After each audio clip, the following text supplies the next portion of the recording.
Keromantisan yang mendominasi. Bab 134. Segalanya telah berlalu bagaikan awan pudar dan hujan telah berhenti. Yuki lelah sampai tidak bisa mengangkat tubuhnya. Yuki berusaha untuk berdiri dan meninggalkan tempat itu. Tubuhnya malah ditarik oleh Rehan, mendorongnya untuk kembali tidur. Yuki, dengan pandangan yang tajam bagaikan kalajengking dan melihat ke dalam matanya. Kenapa? Yuki masih tidak terbiasa dengan tatapan Rehan yang lembut dan manis seperti ini. Dengan perlahan dia mengelakkan wajahnya. Rehan memegang wajah Yuki dan memaksanya untuk melihat ke matanya. Yuki, jadilah pacarku. Aku mencintaimu.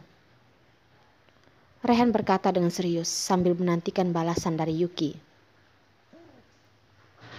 Yuki menggigit bibirnya dan tidak tahu harus menjawab apa lagi. Melalui apa yang terjadi kali ini, dia sadar kalau dia masih cinta sama Rehan. Kalau tidak, kenapa dia merasa begitu sakit saat melihat Rehan berduaan dengan Mary? Tapi setelah memikirkan sikap Rehan yang angkuh dan dingin, dia malah ragu lagi. Cowok itu cuman manis pas ada maunya. Kalau sudah bosan atau sudah ada yang lebih baik, pasti langsung dengan tanpa perasaan membuangnya begitu saja. Dengan melihat bagaimana Rehan memperlakukan Mary, dia sudah bisa menilai sendiri. Melihat ekspresi Yuki yang ragu-ragu, Rehan merasa lebih baik jangan membuatnya gugup. Dengan erat dia memeluk Yuki, menidurkan badannya dan membiarkan Yuki berbaring di atas tubuhnya. Yuki, aku tidak memaksamu untuk langsung menerimaku sekarang juga. Tapi tolong beri aku kesempatan sekali lagi. Kasih aku kesempatan untuk mencintai. Aku mohon sama kamu. Yuki pun menoleh dan melihat mata Rehan. Di dalam pupil matanya itu, dia bisa merasakan ketulusan hati Rehan dan juga rasa takut akan ditolak olehnya. Yuki, kamu boleh jadi pacarku selama 1 bulan dulu. Kita coba lagi dari awal. Kalau kamu merasa tidak puas, kapanpun kamu boleh langsung memutuskan hubunganmu denganku. Rehan menyembunyikan kepalanya di leher Yuki dan memohon dengan suara rendah.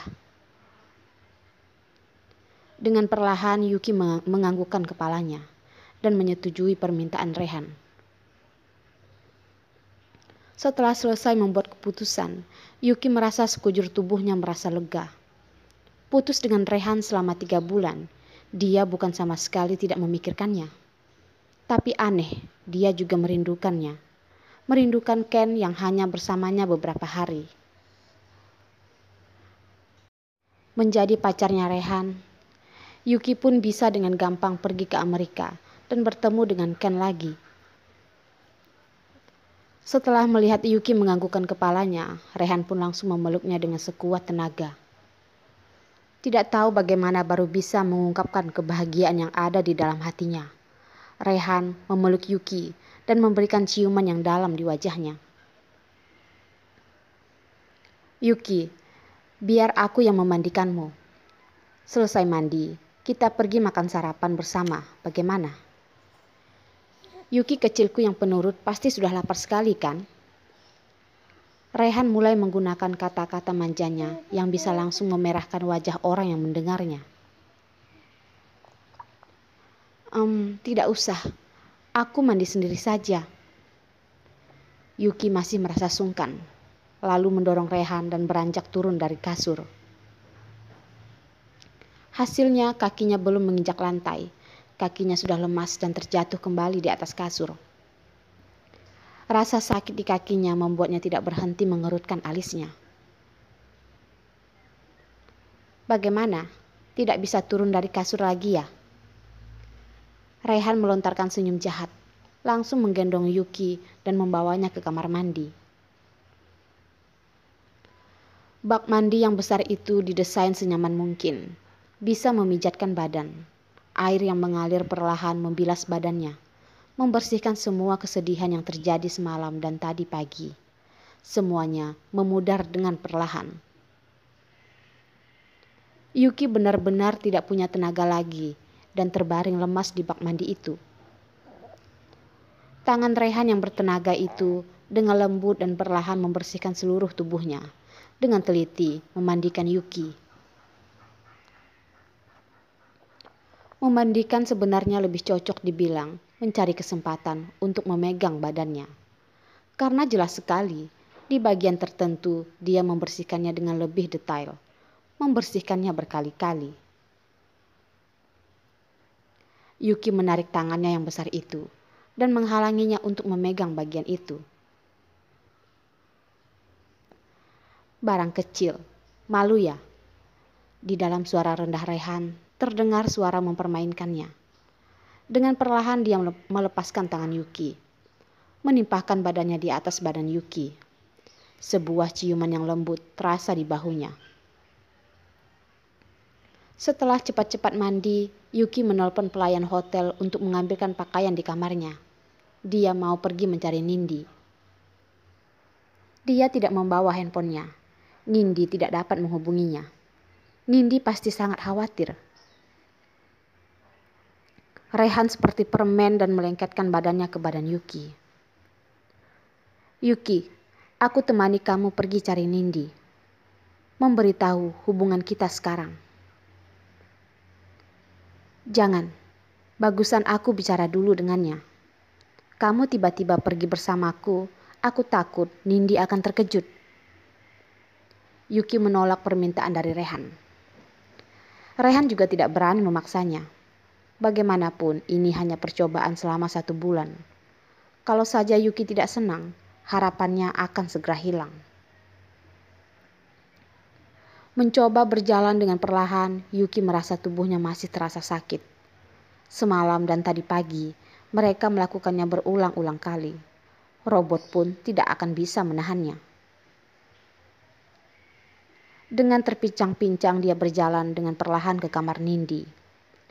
Salju yang ada di lantai, tidak tahu disusun oleh siapa, menjadi sebuah boneka salju yang indah sekali. 2 buah kacang walnut menjadi matanya. Sebuah masker merah menjadi mulutnya. Setelah dilihat-lihat, itu lucu sekali. Sekerumunan orang berkumpul di sana dan membuat boneka salju. Yuki pun terus melihat ke sana. Sepasang mata yang jahat itu terus melototinya. Ternyata Mary juga ikut menikmati boneka salju itu untuk menghilangkan kebosanannya. Dalam sekilas dia melihat Yuki dengan amarah yang meluap di dalam hatinya. Dia berdiri dan berkata, "Yuki, berhenti di sana." Melihat Mary, wajah Yuki langsung memerah. Obat di bir kemarin itu Mary yang memasukkannya. Apa yang terjadi di antara Yuki dan Rehan, dia pasti tahu dengan jelas. Bergegas untuk segera pergi dari tempat yang asing ini, malah jalannya dihalangi oleh Mary. Tidak hanya itu, Mary menoleh ke arah orang yang sedang membuat boneka salju, lalu berteriak, "Semuanya, ayo datang ke sini dan lihat. Ini adalah cewek murahan yang semalam merampas pacarku." Hah? Perkataan seperti apa itu? Semua orang berbondong-bondong melihat ke arah Yuki. Di dalam semua mata orang itu seperti sudah termakan oleh kata-kata Mary. 2 wanita sedang bertengkar. Sepertinya akan ada adegan bagus. Melihat Yuki yang terpincang-pincang seperti itu, yang berjalan dengan lambat begitu, Mary langsung tahu apa penyebabnya. Saat dia dengan Rehan, dia juga pernah dibuat sampai begini, memar di sekujur tubuhnya. Kemarahan di dalam matanya sangat ganas. Mary juga sudah membeberkannya. Rehan juga sudah membuangnya.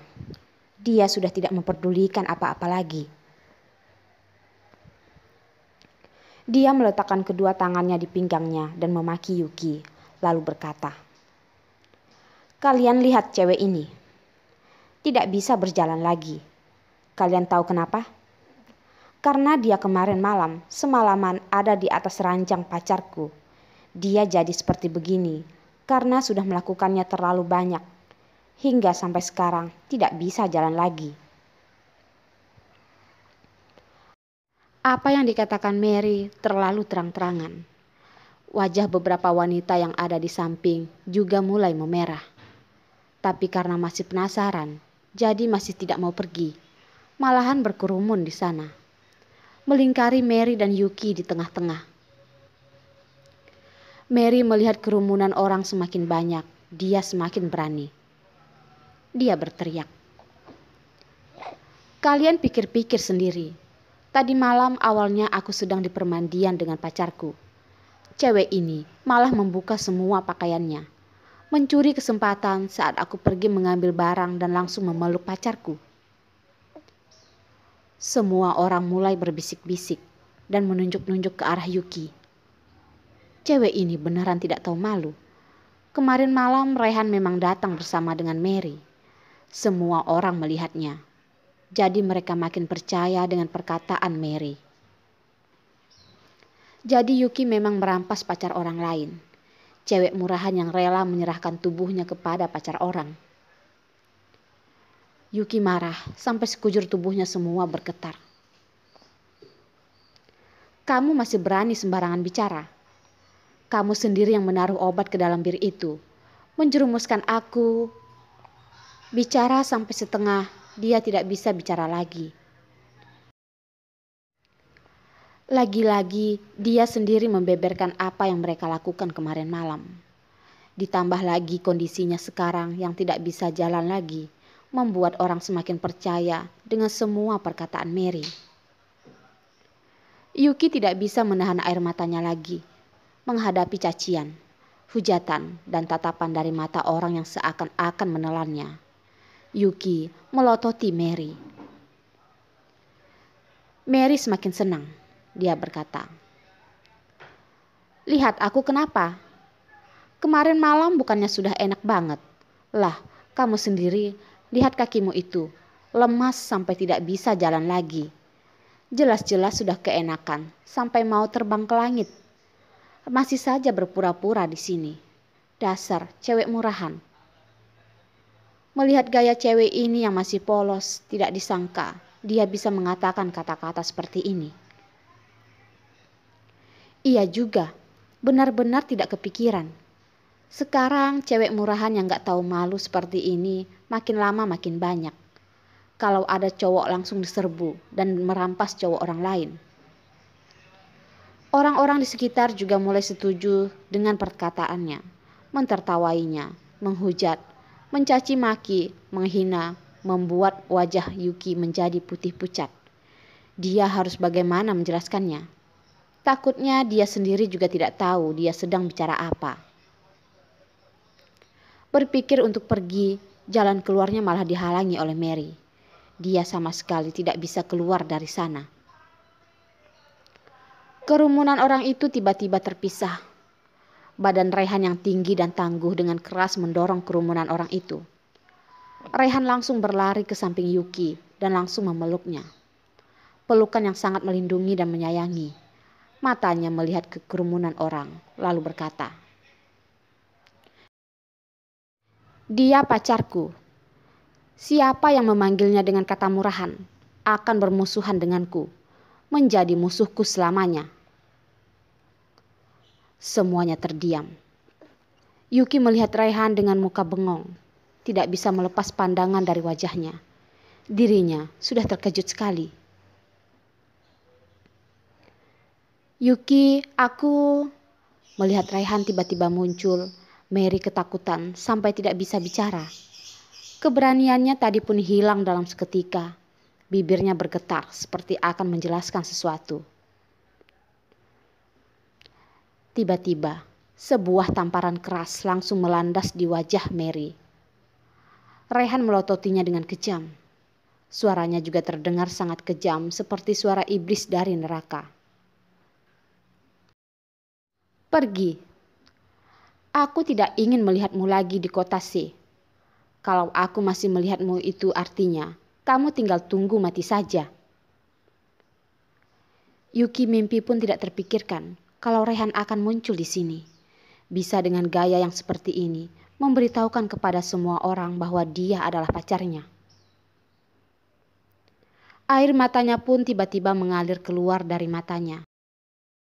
Di dalam hatinya, sekuntum bunga mulai bermekaran. Dia menatap Rehan dengan mata yang bergenangan air mata. Rehan menghapus air matanya dengan tangannya dan dengan liar mencium bibirnya.